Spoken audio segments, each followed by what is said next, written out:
Muy buenas tardes a todas las personas que nos acompañan el día de hoy a esta conferencia, Los retos de México frente al segundo decenio internacional para las personas afrodescendientes. Esto en el marco del Día Mundial de la Cultura Africana y de los afrodescendientes, y también de la serie de actividades que vamos a estar realizando mes con mes en materia de derechos humanos y grupos de población. Agradecemos su presencia tanto aquí como en la transmisión en vivo que se está llevando a cabo en nuestras diferentes redes sociales. Le agradecemos también a la ponente que haya tomado este llamado para participar con todas nosotras. Se encuentra en la mesa el maestro Gardón Arduño Jiménez, director de la instancia ejecutora del Sistema Integral de Derechos Humanos de la Ciudad de México, a quien le pediríamos nos comparta un breve mensaje de bienvenida para iniciar. Muchas gracias, Joseph. Buenos días a todas, todos. Es un gusto contar con su presencia de personas de servidores públicas. Agradezco también a las personas que nos siguen en la transmisión que tenemos en redes sociales. Agradezco muchísimo que nos acompañe el día de hoy a María Celeste Sánchez Surgía. Ella es una experta en este tema, nos interesa mucho conocer su opinión y justo tiene sentido con lo que nosotros hemos indagado e investigado aquí desde la instancia ejecutora del Sistema Integral de Derechos Humanos. Muchas gracias por aceptar la invitación. Nos acompaña también nuestra compañera Saraí Fabián Villa, quien se ha encargado también de indagar más acerca de este tema. Nosotros somos la instancia ejecutora del Sistema Integral de Derechos Humanos. Nuestra misión principal es el análisis de la política pública en la Ciudad de México, tratar de identificar justo estas brechas de derechos, estos avances también, y justo trabajar con la política pública para tratar de proponer mejoras, perfeccionamientos, una forma distinta de abordarla. Y justo esto no sería posible si no lo haríamos o no lo hacemos, no solo con la presencia de personas servidoras públicas, sino también con aliados, con sociedad civil, con academia, que justamente nos ayudan a llenar el sesgo que muchas veces tenemos como personas servidoras públicas o como política de gobierno, nos ayuda a llenar estos sesgos que naturalmente tenemos. Entonces, dentro de lo que hemos nosotros analizado, si bien hay avances en los últimos tiempos en términos normativos, reconocidos en la Constitución Política de los Estados Unidos Mexicanos, en la Constitución de la Ciudad de México, y ha habido algunos avances, también hemos identificado pues, que estas brechas persisten. La primera que hemos encontrado nosotros como instancia pues, es la ausencia de datos. Ante la ausencia de datos pues, nos va a dificultar la medición, nos va a dificultar el desarrollo de políticas públicas, nos va a dificultar llevar a cabo acciones concretas para cerrar estas brechas. Entonces, este es uno de los elementos que nos hemos encontrado. Otro elemento constante pues, es la discriminación que sufre este grupo de atención prioritaria, y que eso además se viene repitiendo. En estos momentos lo venimos visibilizando, pero eso es algo que históricamente ha sucedido. Se han firmado instrumentos, compromisos internacionales, siempre lo llevo un poquito a broma de que México firma todo. Eso tiene sus pros y sus contras. Digo, qué bueno que está firmado, nos da una base. Lo malo es que nos quedamos únicamente a veces en la firma, de asumir el compromiso, y falta todo un desarrollo de política pública, falta todo un desarrollo operativo de implementación, que nos permita hacer un aportamiento real de estas brechas. Y otro elemento importante que encontramos es justo que hace falta esta visibilización de la cultura afrodescendiente, que hace falta esta sensibilización en general, pero como gobierno pues justamente nos toca aterrizar en las personas servidoras públicas, ¿no? Que en el día a día tenemos como parte de nuestra responsabilidad la atención del público en general, y tenemos atención de personas afrodescendientes. Entonces, no solo aplicar el principio de no discriminación, sino también esta otra serie de elementos que además son exigibles como personas servidoras públicas, pero a veces al estar ahí justamente nos preguntamos el cómo, el para qué, tenemos que introyectarlo mucho más. Entonces, para también darle sentido a esto que hemos encontrado y que estamos desarrollando en el capítulo 35 del programa 34, perdón, del programa de derechos humanos, pues justamente nos permitimos en el marco de este Día Internacional, pues hablar del tema y desarrollar esta actividad que se denomina Los Retos en México frente al segundo Decenio Internacional de las Personas Afrodescendientes, del cual seguramente María Celeste hará mención de qué ha ocurrido y por qué se denomina de esta forma, y ahora ya estamos en la segunda etapa. Entonces, muchas gracias a todos y todas por estar presentes, gracias nuevamente, y esperamos disfrutar justo de la conferencia del día de hoy. Yo voy a ceder la palabra a mi compañera Saray Fabián Villa para que nos pueda presentar a nuestra invitada del día de hoy. Muchas gracias.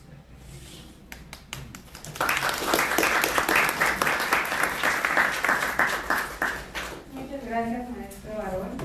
Ahora sí procedemos a leer la semblanza de la compañera María Celeste Sánchez Ujía.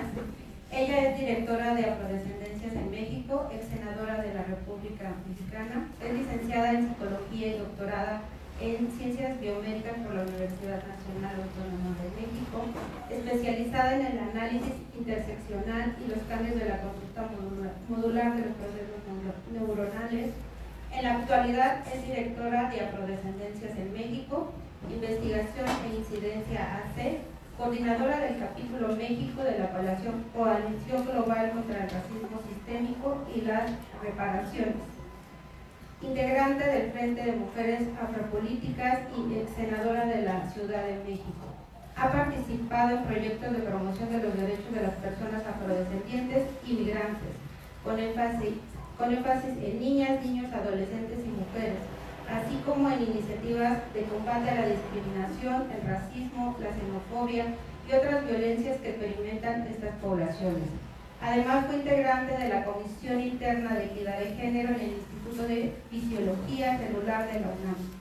En el proceso electoral federal de 2018, la licenciada Celeste Sánchez Ujía fue electa como senadora suplente por la Ciudad de México por el partido Morena, cargo que asumió de octubre de 2020 a abril de 2022, convirtiéndose así en la primera mujer de origen afromexicano en ser parte del Senado, quien se ha destacado por sus acciones en favor a los derechos de este grupo y de otros. La dinámica del día de hoy va a ser, la licenciada Celeste nos va a dar una conferencia de 40 minutos. Después pasaremos a una ronda de preguntas y respuestas de 20 minutos. Nuestros compañeros de la instancia ejecutora del Sistema Integral de Derechos Humanos les pasarán unas papeletas para que ustedes puedan escribir sus preguntas y a su vez ellos las leerán. Y para las personas que nos siguen en transmisiones por vías redes sociales, igual ustedes pueden escribir su pregunta y nosotros daremos la lectura. Ahora sí, le cedo la palabra a la licenciada María Celeste.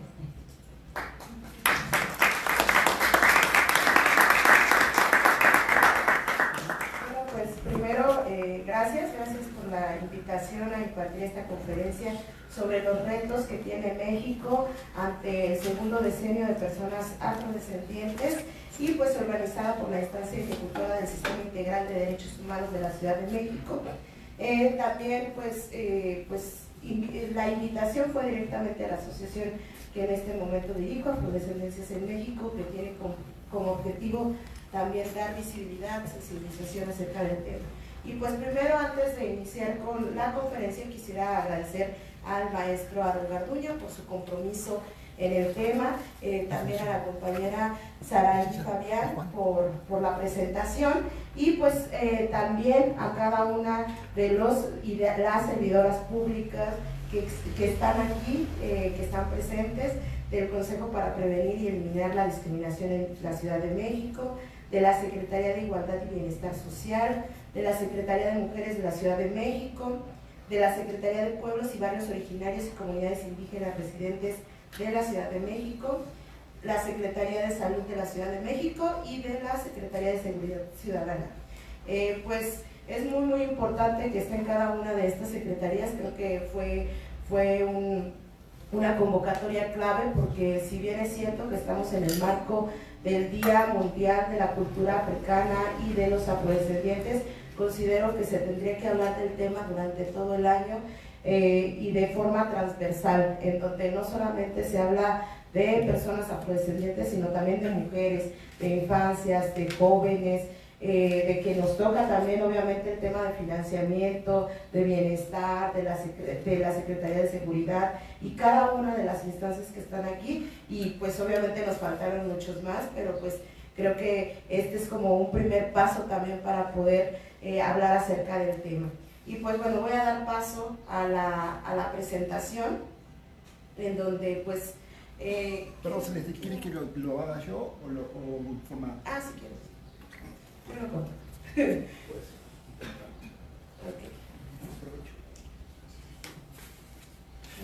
¿A dónde tengo que apuntar?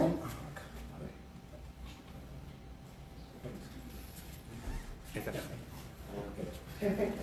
Pues como les decía, pues vamos a hablar acerca de los retos que tiene México frente al segundo decenio de personas afrodescendientes, pero en esta presentación yo me quisiera centrar en los retos que tiene la Ciudad de México, porque si no vamos a decir, bueno, pues es en general, es a nivel nacional, y bueno, y al final les quiero mencionar puntualmente qué es lo que podríamos hacer desde cada una de las secretarías, desde cada una de las lugares locales que existen que están aquí presentes, pero que también las personas que siguen esta transmisión podrían darse cuenta. Antes que todo quisiera hacer la pregunta que muchas veces hago. ¿Pueden alzar la mano quienes se consideran afrodescendientes o afromexicanas o personas negras?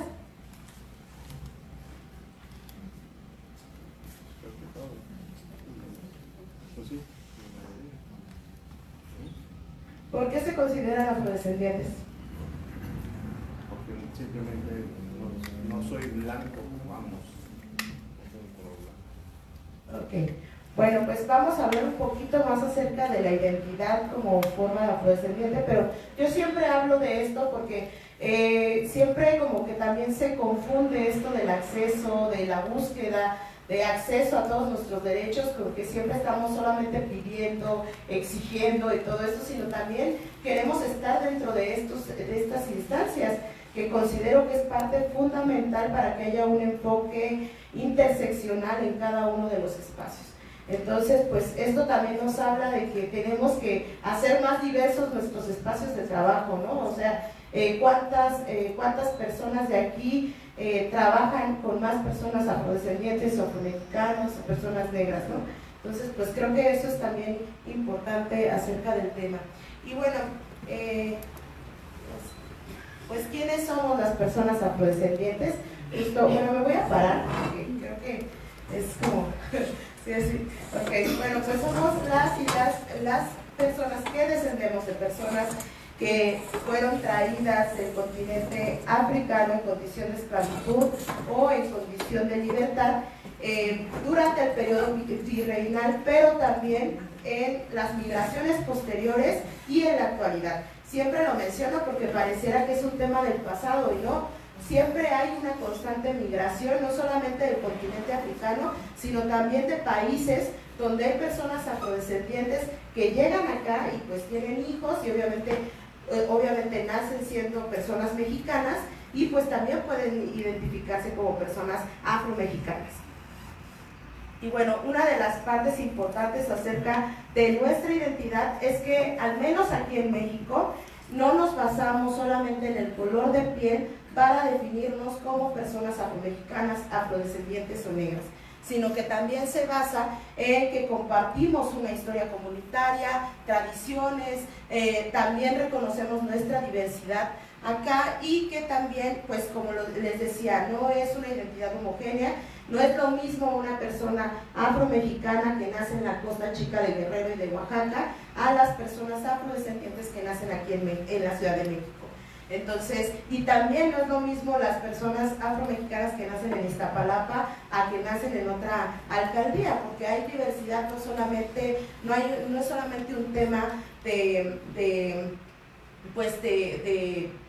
la ciudad o del estado en donde se viva, ¿no? También de las condiciones, el contexto en general en donde están.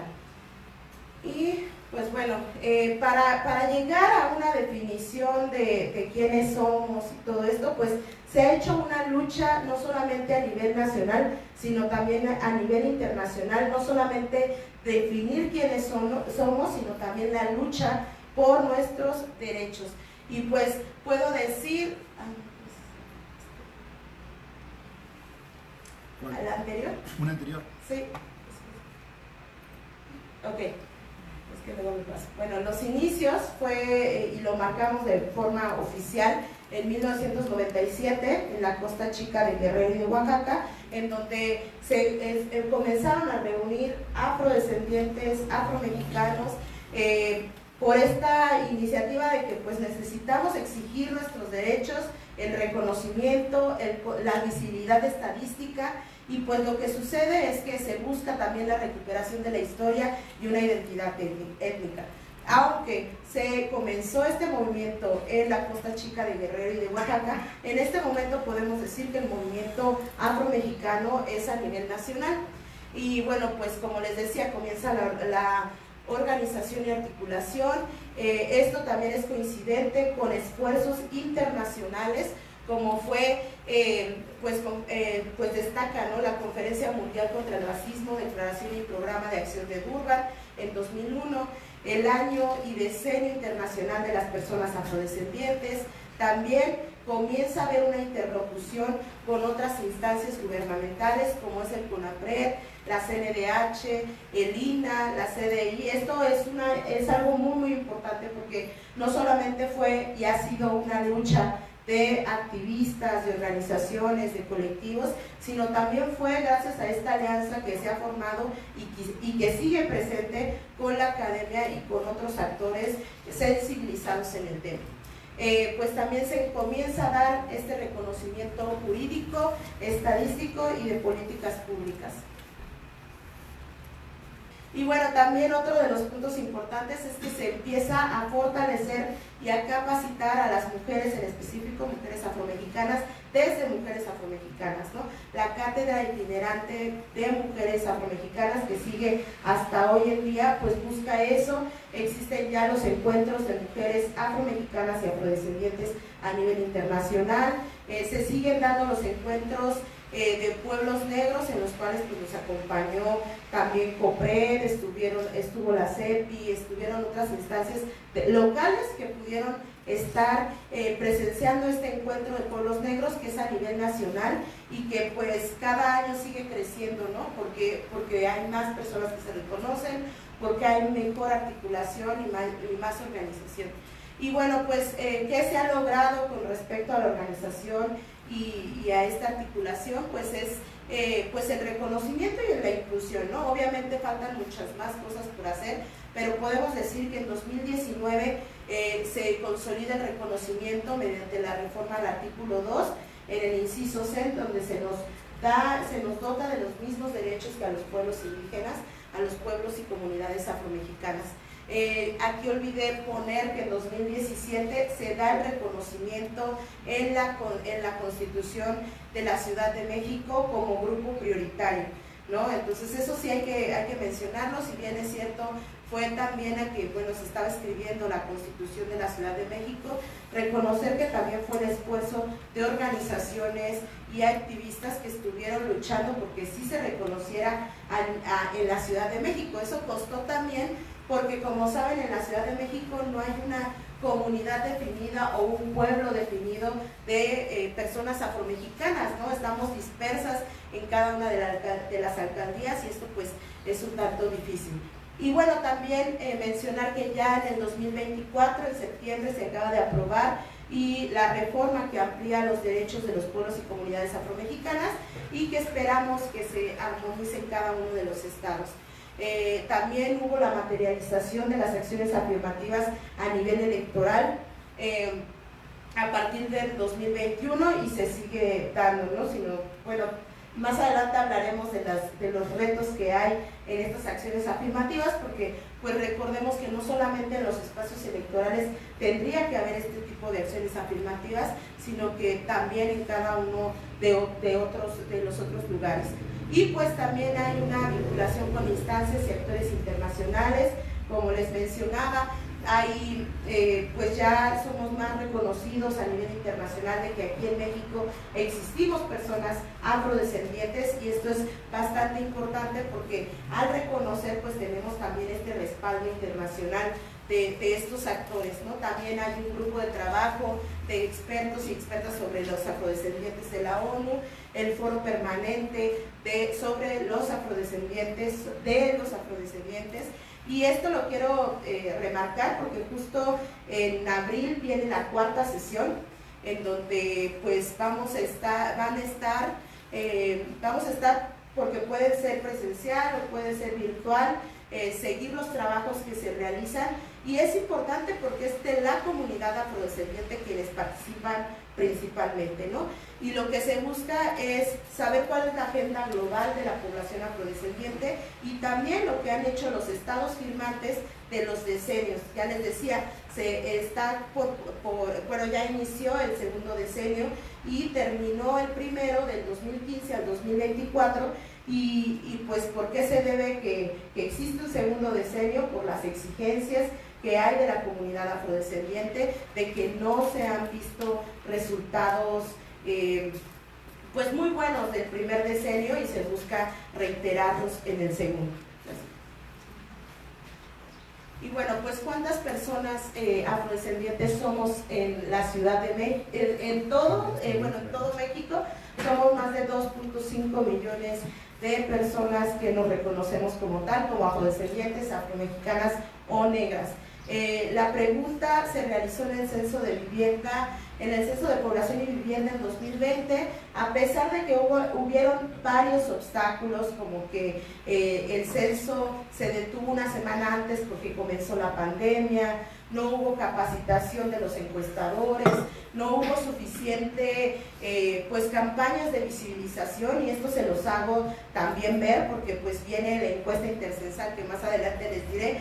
Pero creo que es buen momento para decir que tenemos que visibilizar, que se viene otra vez a preguntar y tenemos que hacerlo más visibles, ¿no?, en el tema.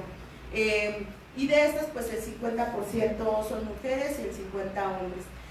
Los principales estados con esta población son Guerrero, Estado de México, Veracruz, Oaxaca y el 5º, Ciudad de México, ¿no? Por eso es que también se vuelve relevante que sea también aquí en Ciudad de México, que hablemos de los retos del 2º decenio y pues de qué nos compete aquí y a ustedes como servidores públicos.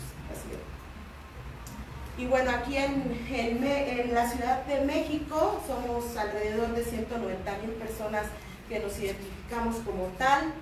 Principalmente estamos en Iztapalapa, en Gustavo Amadero, en Álvaro Obregón, Cuauhtémoc, Benito Juárez y Tlalpan. Estas son las alcaldías con mayor población afromexicana, afrodescendiente o negra, y pues habla de cuáles también son los puntos que tendrían que ser prioritarios, ¿no? Te habla de que por qué en Iztapalapa que hay más población, cómo se tendría que atender, cuáles serían los programas sociales que tendríamos que ver, y que hubieran estas políticas públicas específicas para la población aquí en Ciudad de México. La siguiente. Y bueno, ¿cuáles son las realidades de la población afromexicana en Ciudad de México? Pues la mayoría de las personas afromexicanas aquí en Ciudad de México tienen de 20 a 59 años. Este rango coincide pues con mayor carga laboral y familiar, especialmente para las mujeres. Lo que les decía, tenemos que utilizar un enfoque interseccional para ello, y pues las mujeres suelen asumir más cargas, más responsabilidades, no solamente su participación económica, sino también en el tema de cuidados. Así. Y bueno, el 13.2% de los hogares afromexicanos en la Ciudad de México están encabezados por mujeres. Esto pues pareciera ser que es menor, pero pues estamos por arriba de la media nacional, ¿no? Y pues también refleja pues el papel tan importante que tienen las mujeres afromexicanas en el sostenimiento económico, social, y que pues en muchos contextos, muchas veces son de forma precaria. No hay seguridad social, no hay esta atención de salud, de educación, y pues esto también nos habla de los grandes retos que existen. Y bueno, también la tasa de asistencia escolar disminuye drásticamente en las jóvenes de 15 y 17 años. Esto nos habla de que pues cuántos pueden llegar a la universidad, a un posgrado, ¿no? y que pues muchas y muchos jóvenes abandonan la escuela cuando cuando ya van a llegar a la universidad y que tienen que integrarse al mercado laboral. Y pues estas cifras son justo de la encuesta de discriminación que realizó COPRED, y pues nos habla de también cómo son percibidas las personas afromexicanas, afrodescendientes, y pues más del 50% considera que las personas afrodescendientes son vistas como personas extranjeras. Nos habla también de cómo también sigue permeando el racismo sistémico, a pesar de que estamos reconocidos en la Constitución local, a pesar de que estamos reconocidos a nivel nacional, pues todavía hay una invisibilización de que existimos, de que somos parte de la construcción de este país y de esta ciudad, y que por eso es tan importante visibilizar de que no todas, si bien es cierto hay personas extranjeras, afrodescendientes, pues también habemos muchas que nacimos aquí y que somos parte de cada una de la construcción de esta ciudad. Y pues el 29.7% identifica la discriminación por apariencia como su principal problema. Lo que decíamos, el fenotipo es también importante en muchas ocasiones. Más del 28% reportó la negación injustificada de derechos en los últimos 5 años. Hablamos de apoyos sociales, a programas sociales, atención médica o de medicamentos, y pues más del 35% percibió, de las mujeres afrodescendientes percibió discriminación al buscar empleo, y comparado es mucho más que con los hombres. La siguiente. Y bueno, ¿qué sigue? ¿Qué es el segundo decenio primero de las personas afrodescendientes y qué sigue? Pues este fue proclamado por la ONU para el periodo 2025-2034, y pues los objetivos, si bien ya del primer decenio era reconocimiento, desarrollo y justicia, en este también siguen tomando los 3 ejes, pero también diciendo continuar, que se busca continuar y que se busca tener una mayor respuesta, un mayor compromiso con estos 3 ejes.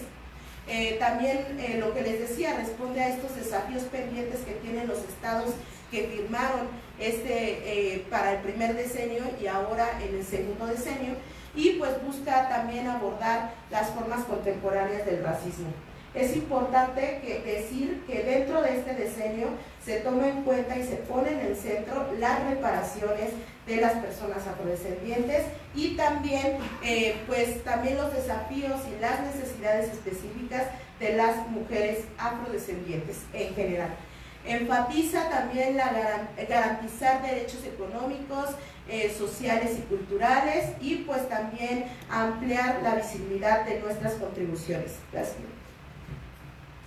En este momento, ¿qué se ha logrado ya con el primer decenio, al menos a nivel internacional? Pues la creación del Foro Permanente de Afrodescendientes, que está constituido por personas afrodescendientes, que en cada una de las sesiones se ha buscado que haya participación de la academia, de asociaciones civiles, de activistas, de que cada una de las sesiones esté nutrida de las necesidades específicas de las personas afros en cada uno de los estados que pues forman parte.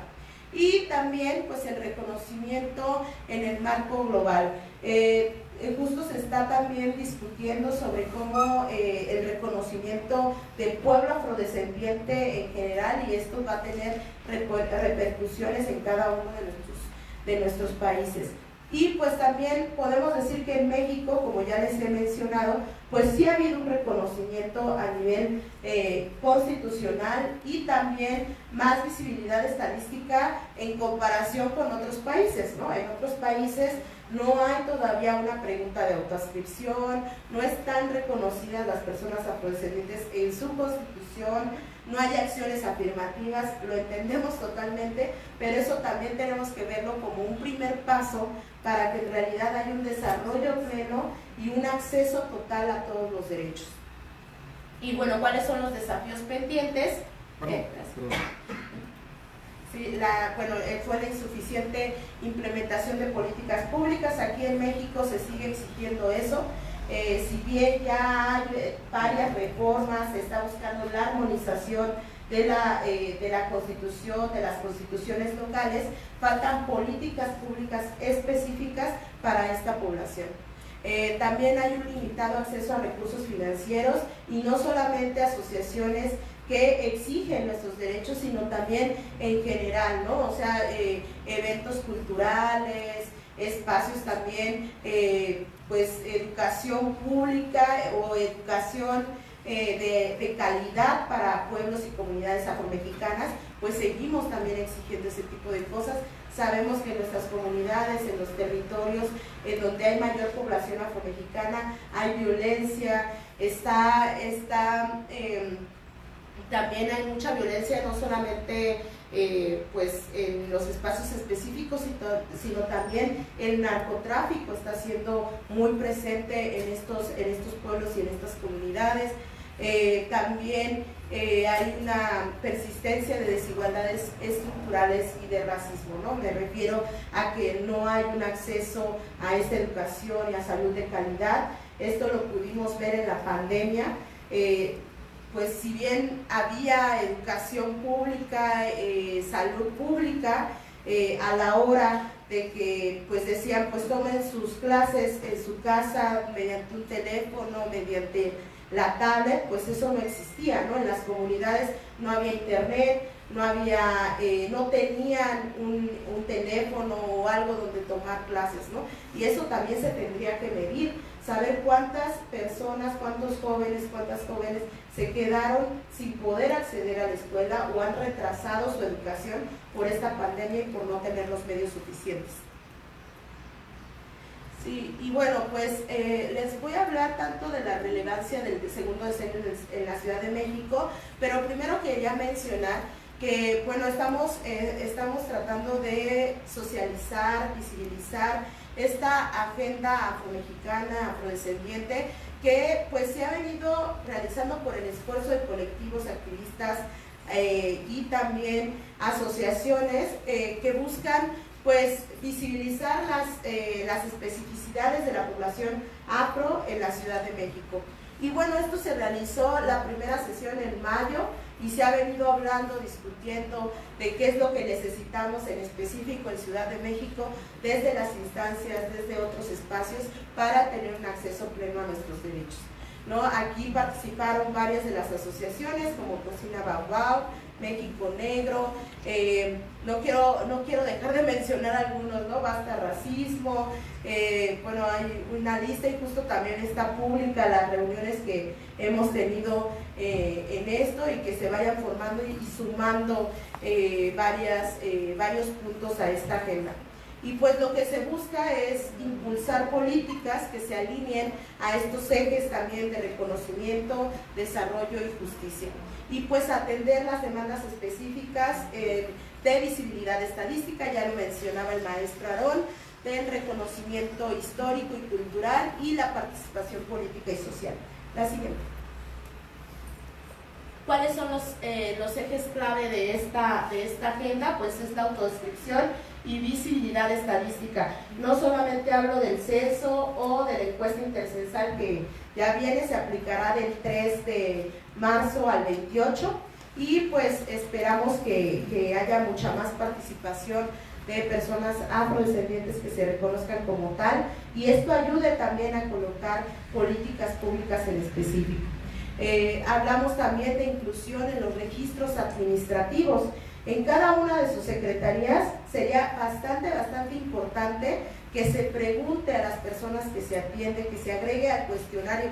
Yo no creo que sea algo tan demandante y si lo es, podemos platicarlo y ver cómo se puede solucionar en conjunto, ¿no? De que se agregue esta pregunta, ¿a qué personas afrodescendientes afromexicanas están atendiendo en sus lugares de trabajo? Y eso ayuda a conocer, a tener más datos estadísticos, a tener más especificidad en lo que se quiera plantear. El reconocimiento histórico y cultural, se habla pues de tener museos de nuestra historia, monumentos y espacios de memoria. No sé si conozcan, pero pues la Plaza de Santo Domingo pues es un espacio ya de memoria instalado por la UNESCO, por el INA, pero pues también se le debe de dar seguimiento y visibilidad a ello, ¿no? Y tener más espacios de memoria, porque también en la Ciudad de México existen y deberían de existir más para que pues tener un poco más visible nuestra historia. También faltan las reformas legislativas y programáticas. Esto, pues justo lo que les decía, falta la armonización de cada una de las constituciones, donde se nos reconozca que en cada una de las secretarias también se tome en cuenta a la población afromexicana y no solamente a la población indígena, porque siempre que vamos a estos espacios siempre se habla de población indígena, hay barrios originarios, hay barrios y hay pueblos originarios también en la Ciudad de México, y pues yo no puedo hablar de un pueblo afromexicano en la Ciudad de México, pero sí existimos personas afromexicanas acá y como tal pues tendría que atenderse de la misma forma. También el combate al racismo, se necesita la implementación de políticas públicas en todos los niveles, y pues también la participación política y económica, es decir, la representación en la toma de decisiones y el acceso a oportunidades laborales. Es importante que ya se dan estas acciones afirmativas pues en el tema electoral. Tenemos que también tener acciones afirmativas en las universidades, en los posgrados, porque si estamos ocupando estos espacios también de toma de decisiones, tendríamos que tener estos espacios para el desarrollo y tener una mejora de vida. La siguiente. Las líneas de acción locales para el segundo decenio, pues debe de haber un enfoque interseccional, incorporar perspectiva feminista y antirracista en cada uno de sus espacios, el fortalecimiento institucional. Una de las propuestas que se daban en esta agenda es pues crear un consejo consultivo afromexicano en la Ciudad de México o en cada uno, para darle seguimiento, ¿no? O sea, para dar seguimiento a los trabajos, a las tareas que se están realizando en favor de esta población. En educación y cultura, establecer el Festival de Culturas Afrodescendientes y un Centro de Historia y Cultura Afromexicana. Esto del festival justo el año pasado se realizó con COPRED, con la UNESCO, un festival acerca de la población afro, y ese festival, bueno, si bien visibiliza los aportes y todo ello, pues se necesita que estas instancias, que estos espacios estén mucho más vinculados con más personas afromexicanas y que puedan incluir a toda su diversidad, ¿no? Entonces creo que ese es uno de los retos que queda para este tipo de festivales, que se incluyan a más. Justo el sábado pasado tuvimos el primer encuentro de personas afrodescendientes africanas y negras en el marco de este Día Mundial, y pues lo que vimos es una gran diversidad de personas y que buscan sumarse y que buscan exigir los mismos derechos que cualquier otra persona, ¿no? Yo creo que el tener estos espacios en donde nos encontramos, en donde nos reunimos, discutimos acerca de los desafíos que hay, creo que es muy, muy necesario. También la participación juvenil, impulsar oportunidades laborales y educativas para jóvenes afrodescendientes, y por último el financiamiento, redistribuir presupuestos y generar alianzas con el sector privado. Este también fue otro de las propuestas que realizaron ahí en las reuniones para la agenda, el tener estas relaciones con el sector privado, pero obviamente no solamente nosotros podemos hacerlos, ¿no? Desde las asociaciones activistas, sino necesitamos también este puente que hagan estas instituciones y que podrían hacer con el sector privado. Sí, la siguiente. Y bueno, quiero decir también que identificar las necesidades específicas, generar estrategias específicas para esta población, no se puede hacer solamente desde las instancias y desde las secretarías, sino que siempre tiene que ser de la mano de los colectivos, de las asociaciones, de los activistas, porque si no, no van a conocer en específico las necesidades, no se van a abordar nada y no va a ayudar en mucho que se realicen este tipo de acciones si no son de la mano de las personas expertas y de las personas que necesitan este tipo de acciones. Y por eso quería poner acá pues el papel de las instituciones participantes aquí para dejárselos de tarea, compañeros. Bueno, pues por parte de COPRED, pues la sensibilización y combate a la discriminación y al racismo. COPRED ha sido un aliado para las asociaciones en Ciudad de México. En general creo que ha habido bastante relación y se ha trabajado en conjunto. Y pues también creo que es momento también de nombrarlo, de agradecerlo. Mujeres, la inclusión de mujeres afromexicanas en políticas de género, la CEPI, que justo el encuentro que les mencionaba del sábado se realiza en colaboración con ellos, y que la verdad es que la secretaria Nelly Juárez ha abierto la puerta no solamente a ese espacio para la realización de ese evento, sino que nos ha abierto el espacio para seguir discutiendo acerca del tema y cómo seguir visibilizando para que más personas se identifiquen, pero también para que todas las personas sepan que en Ciudad de México existimos. Y pues también justo en la CEP estábamos hablando, ¿no?, de buscar que de manera formal se atienda a la población afromexicana. Se bien la promoción del bienestar y acceso a programas sociales.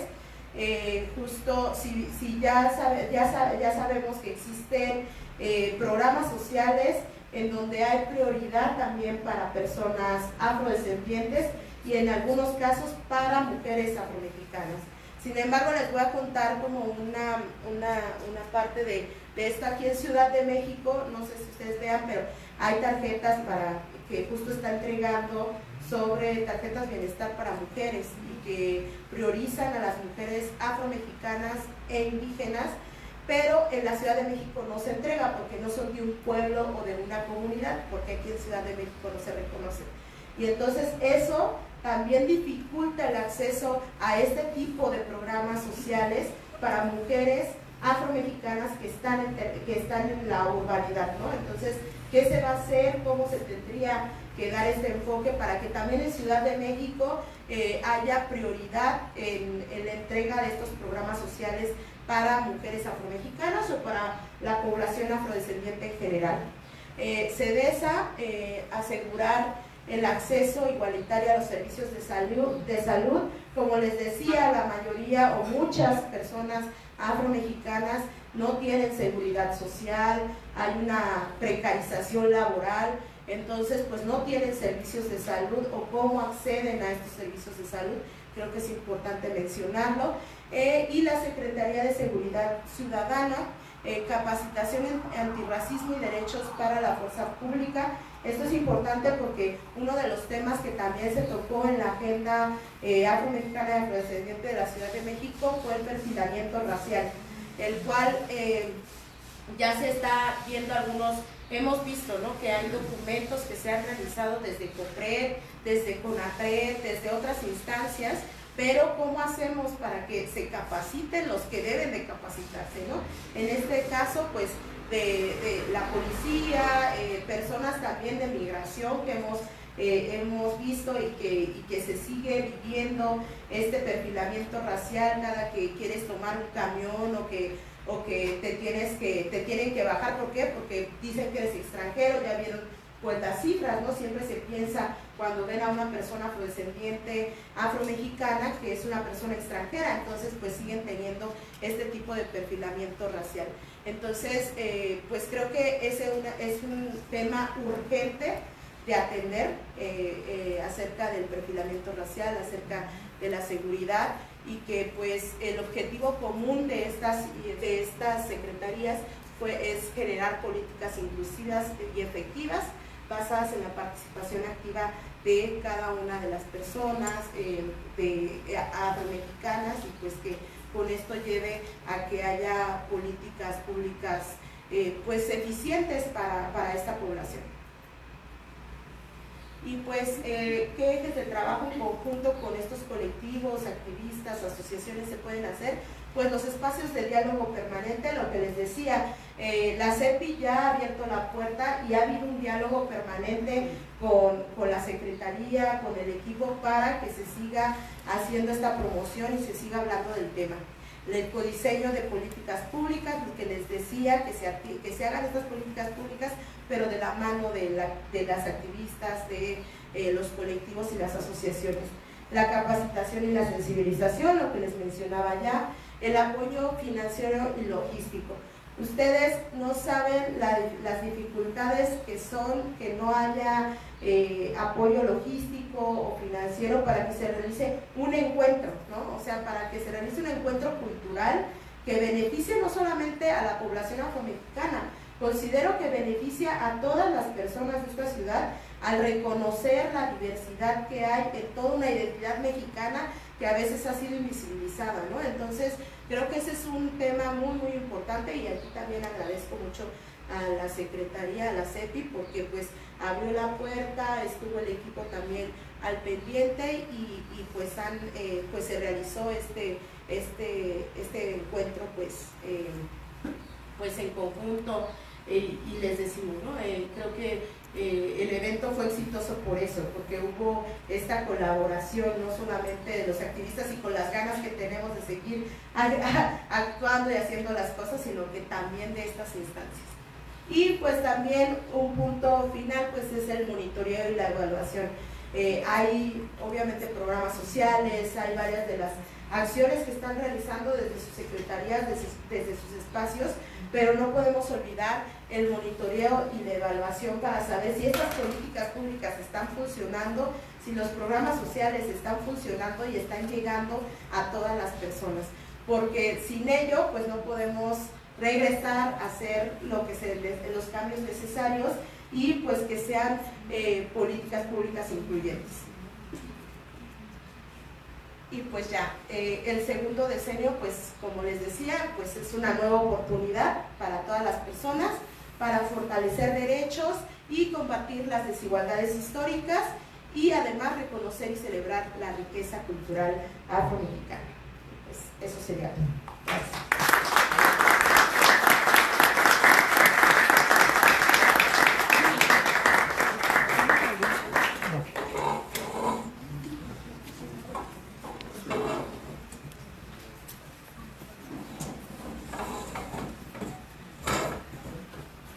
Primero que nada, agradecer a la doctorante María Celeste Sánchez Uquía por su participación el día de hoy. Nos parece muy importante todo lo que tú acabas de mencionar en torno a lo que necesitamos desarrollar desde las instancias públicas para poder lograr que las personas afrodescendientes tengan sus derechos reconocidos y que también los puedan ejercer en esta ciudad.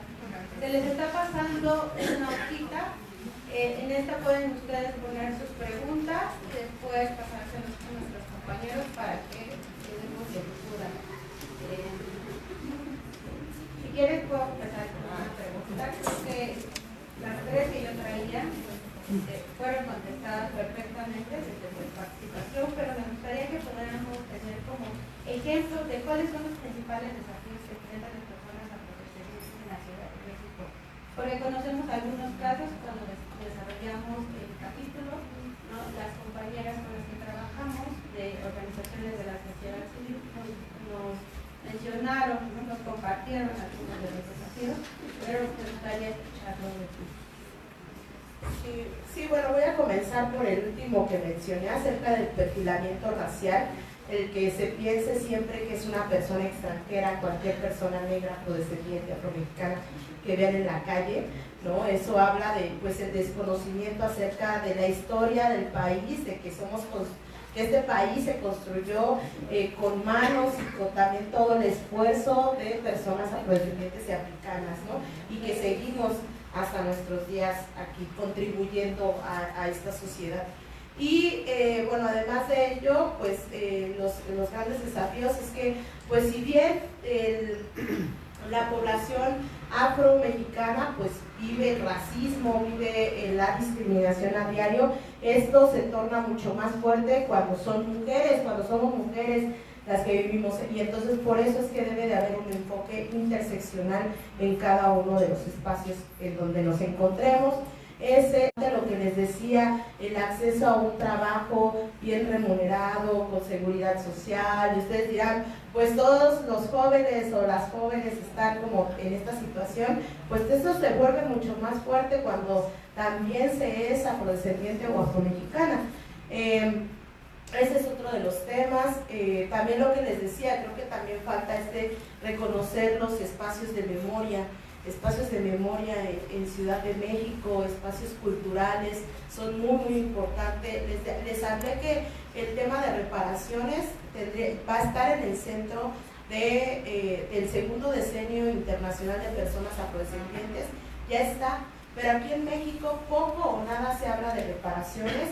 ¿Y a qué nos referimos con reparaciones? Y más en un contexto mexicano, ¿no? Y ahora sí, en un contexto de Ciudad de México, ¿no? ¿Cuáles podrían ser las reparaciones? Porque no es lo mismo las reparaciones que se están planteando en países como Colombia o Brasil, que las que se podrían plantear aquí en México, ¿no? Y también mencionar esto de los museos. Creo que es importantísimo hablar de que estemos incluidos en los museos nacionales y locales. Muchas gracias. Aquí un comentario de una persona, voy a leerlo. Es fundamental realizar la autodeclaración de las instituciones de la educación infantil, educación clásica, licenciatura, posgrados. Perdón, es que está manuscrita y la salud del sistema penal, con el objetivo de apoyar la formación de políticas públicas efectivas y alcanzar a las personas que socialmente lo necesitan. Porque para mí, siempre, yo quiero saber dónde están las afrodescendientes mexicanas. Para saber dónde las personas están, principalmente las infancias, porque yo luto por las infancias, nós temos que saber onde estamos, temos que perguntar-lhes. No Brasil nós fazemos isso muito regularmente. Eu sou de educação infantil. Aí nós temos que perguntar, como nós estamos aqui em serviço público, eu sou funcionária pública do Brasil, nós temos que perguntar na saúde, no serviço penal, na educação, não importa seja na infância ou no pós-grado, também sou investigadora, onde estão essas pessoas. Quando nós tivermos esses dados, nós vamos saber onde fazer política pública para quem precisa. Então, acho que quando nós estamos discutindo isso, acho que tem que ser uma luta política de pensar, fazer esses dados estatísticos. Sí, justo lo que les decía, creo que bueno, el primer paso es tener estadísticas, ¿no? Estadísticas de dónde estamos, cuáles son las necesidades específicas de las juventudes, de las infancias. Poco se habla de las infancias en general y de las infancias afromexicanas, afrodescendientes. Justo en el último encuentro de pueblos negros en Morelos había una mesa de juventudes e infancias. Creo que había 2 niñas participando, ¿no? Pero ¿cómo hacemos para que también se escuchen estas necesidades, estas voces y que sepamos cuáles son las políticas públicas, lo que decíamos, ¿no? necesarias para esta población? Tenemos 2 preguntas, una de redes sociales que dice, es de Karen Hernández, ¿qué país o qué experiencia internacional de éxito hay en temas de derechos de personas afrodescendientes?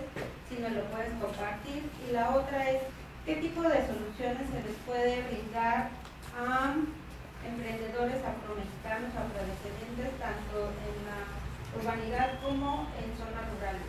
Esta es de María Claudia.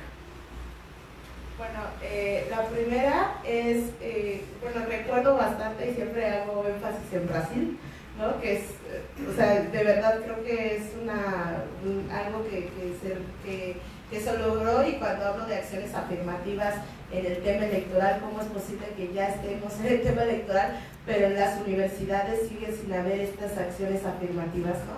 Y en Brasil los datos son, pues hablan por sí solos, ¿no? Del 4% de personas brasileñas, negras, afro-brasileñas que estaban en la universidad pasó al 34%, del 8 al 34 me parece, que pudieron acceder a las universidades, a los posgrados, y se ve reflejado también en la maduración del movimiento brasileño negro. O sea, ahí se ve totalmente cómo avanza y cómo son las discusiones también que se dan, pues también el liderazgo que hay de las mujeres afro-brasileñas, que haya ya mujeres afrobrasileñas en el Congreso sin que haya estas acciones afirmativas, reflejan liderazgo, la potencia y la formación política, educativa que tienen ya, ¿no? Y esto se debe a estas políticas públicas que existieron en Brasil y que ahora se están retomando, ¿no? Creo que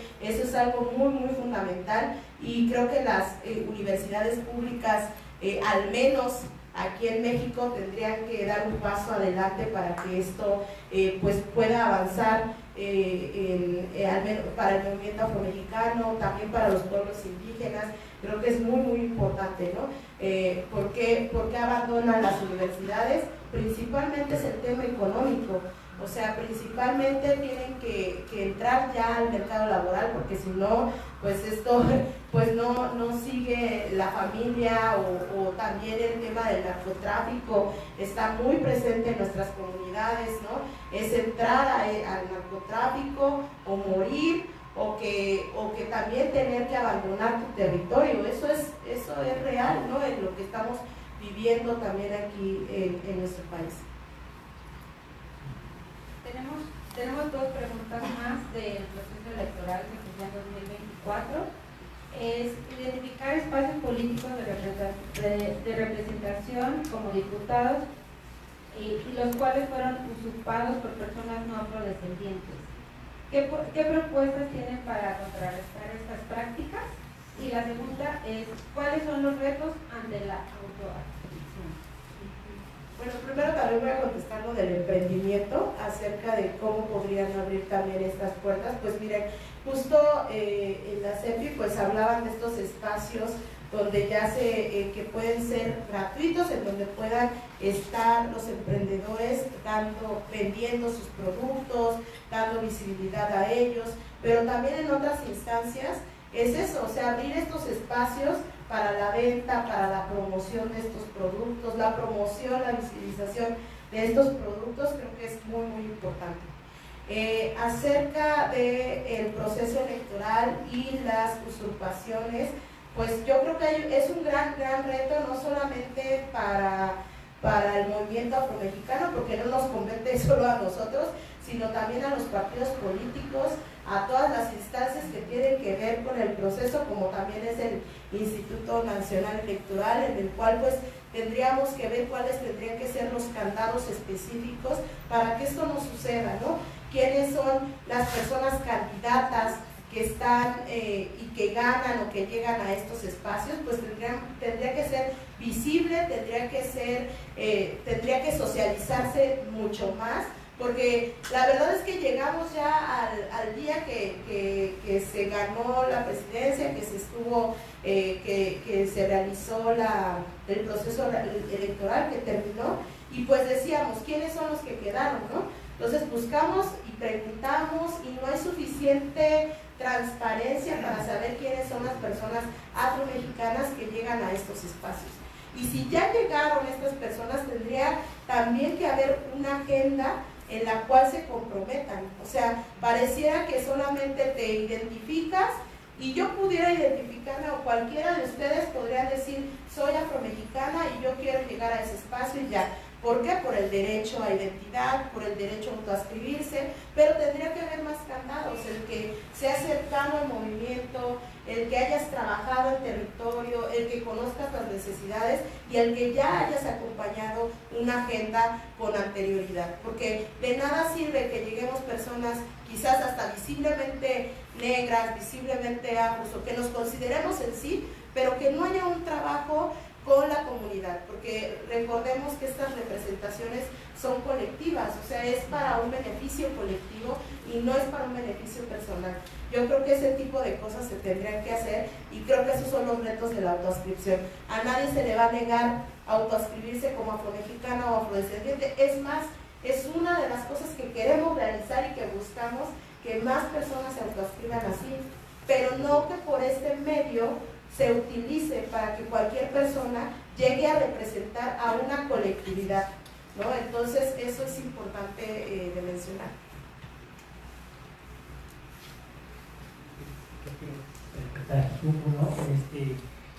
Además, justamente una de las estrategias es pues abatir este perfilamiento racial que utilizan en algunas ocasiones los cuerpos policíacos. Yo quisiera preguntar si tienes algunos ejemplos o algún apego de algunos casos. En Estados Unidos es clarísimo esta línea que tienen como política, para justamente cómo le entraríamos en la Ciudad de México cuando ocurren estos casos. Bueno, les digo, aquí en Ciudad de México, al menos ahorita les puedo decir, en los aeropuertos se dan segundas revisiones, ¿no? Y segundas revisiones a quien tú consideres que pudiera pasarlo, o sea, según aleatorio, ¿no?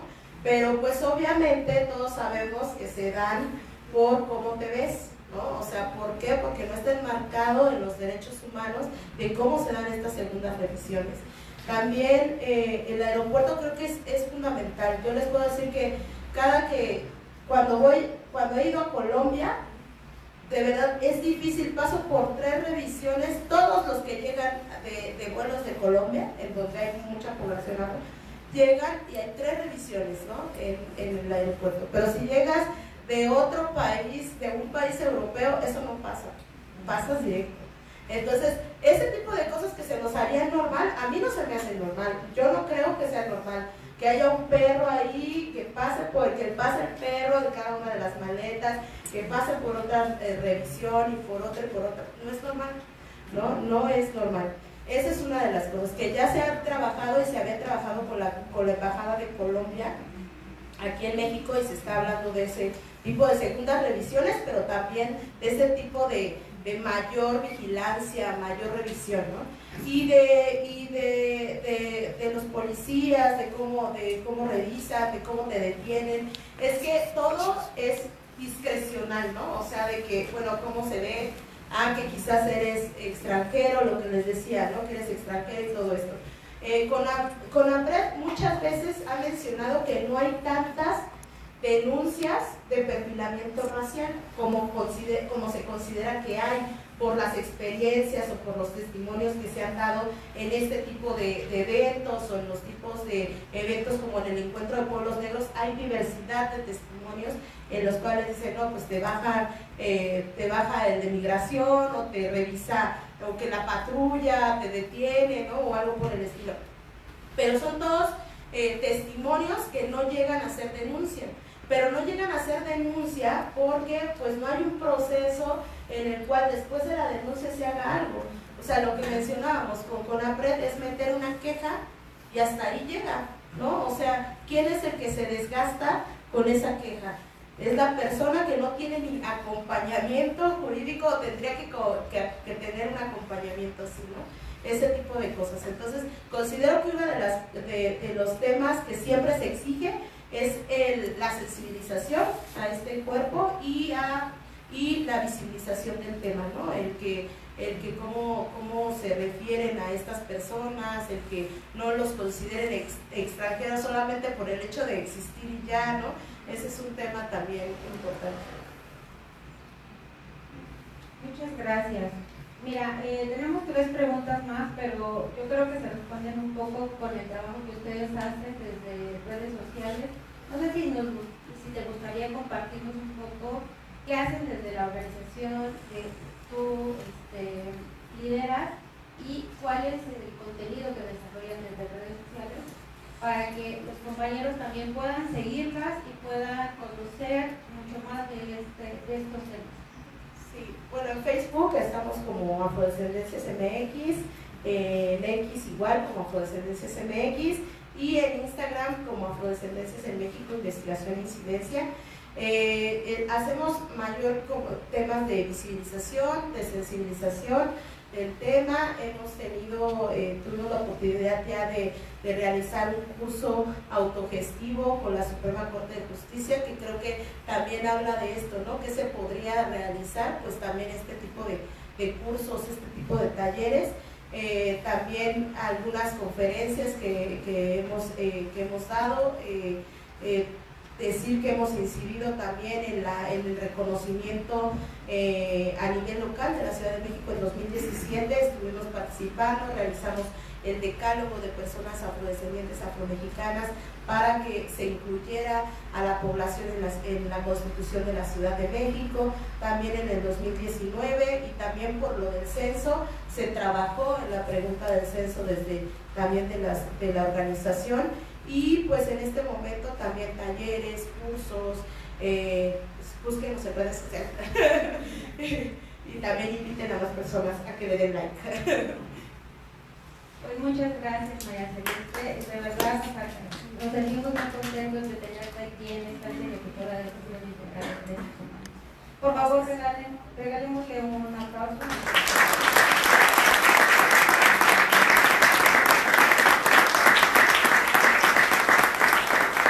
Le doy la palabra al maestro Aarón Garduño para que entre el cierre. Muchas gracias, Araí. Bueno, pues muchas gracias, María Celeste. Creo que nos dejas reflexiones, ideas, sobre todo también aquí en la instancia ejecutora, y que tocas temas, reafirmas los temas que pues, tampoco han estado ahí, ese es el tema, ¿no?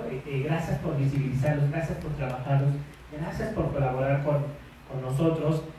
También creo que al estar personas de otras dependencias, pues también se abre la puerta para que puedan hacer estas colaboraciones, y también nos dejas algunos temas. Creo que el tema de la estadística, creo que muchas veces como entes públicos siempre decimos es un tema con info, porque abrimos el tema de una casilla más, ¿no? Y es considerado como un dato sensible, y eso nos implica que nuestro sistema de datos personales se eleve, ¿no? A un nivel alto, ¿no? Pero bueno, yo soy de la idea de que muchas veces, sobre todo quienes manejan programas sociales, si ya tenemos la credencial de lector, ya es un nivel de seguridad alto. ¿Por qué? Porque captamos datos biométricos en la huella digital, y es lo mismo si le agregamos otras casillas más.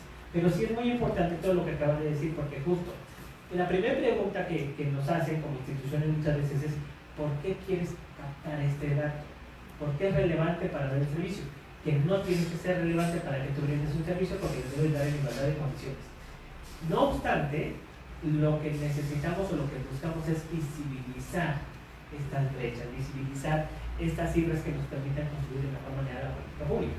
Entonces creo que puede ser una salida para que pues, justo nos aventuremos a agregar una casilla más y que nos permita visibilizar algunos datos, y creo que la parte argumentativa es la que a veces nos atora un poquito. Y que aún así estamos ante otro reto, que es la autoadscripción, y que es mucho también con lo que trabajan las y los compañeros de CEPI, que justamente eso queda en el arbitrio de la persona, ¿no? Si uno se autoadscribe, pero justamente con estas herramientas y más trabajo, pues justamente nos da la pauta y el argumento para poder, al momento de que dicen es mi decisión autoadscribirme o no, es decir, si tú te autoadscribes es parte de tu libre albedrío, pero también al hacerlo pues nos estás ayudando a esta visibilización, ¿no? O sea, necesitamos más argumentos en nuestro actuar en el día a día, sobre todo que están en la primera línea de captación de datos y de atención al público, de que tengamos mayores elementos argumentativos, que tengamos mayor sensibilización de este tema para hacer esta justicia no solamente en datos, ¿no? Incluso con ello estamos contribuyendo en parte de la reparación.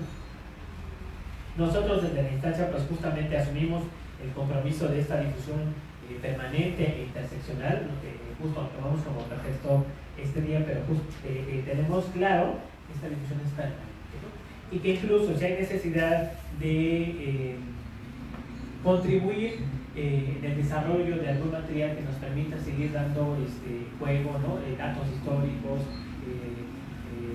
información acerca de sus museos, sitios de memoria, ¿no? Que nos permitan ir dando, colocando en el imaginario social, ¿no? Hablamos de la cultura de derechos que tiene que ser permanente, que tiene que estar al alcance de todos. Estos datos históricos que al final los vamos vinculando con grupos de atención prioritaria con derechos, con garantía por parte del Estado, creo que nos serviría justo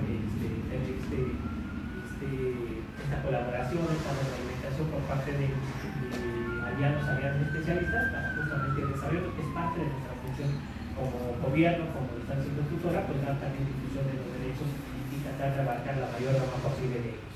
Entonces, muchísimas gracias por estar aquí. Asumimos también estos compromisos a nombre de Secretaría de Gobierno como instancia ejecutora, y pues estaremos también hablando de derechos mes con mes de diferentes temas, pero justo no es hablar del tema y ya hasta los años, sino hablar de muchos temas y tratar de quedarnos con estas tareas, estas discusiones, hablar, debate público que tiene que ser en temas de derechos, tiene que ser de todos los derechos, porque es para todos y todos. Entonces, muchísimas gracias, María Celeste, muchísimas gracias a todos y todas por estar aquí. Esperemos que este mensaje, parte de este mensaje, ¿no? O lo que quieran de este mensaje, se lleven a sus instituciones. Igual, si nosotros asumimos también ese compromiso con ustedes como instituciones, si tenemos que ir, si tenemos que colaborar, si tenemos que armar una mesa, ¿no? Si tenemos que generar algo, pues justamente también para eso estamos nosotros, ¿no? Y las compañeras, compañeros que también son muy apasionados en el tema, también quiero hablar a nombre de ellos, espero que así sea, asumen este compromiso, porque es una tarea de todas y todos, ¿no? Y si desde aquí, desde la instancia, no pugnamos por esta tarea, pues estaría más complicado para todas y todos, que al final están hasta la cadena final de la política pública y la materialización, que es donde queremos llegar. Entonces, muchas gracias a todas y todos, muchas gracias a la gente que nos siguió el día de hoy en redes sociales. Vamos a entregarle un reconocimiento a nuestra especialista María Celeste Sánchez Sujía por esta charla que nos brindó el día de hoy, pero además por toda la reflexión que nos dio. Muchísimas gracias.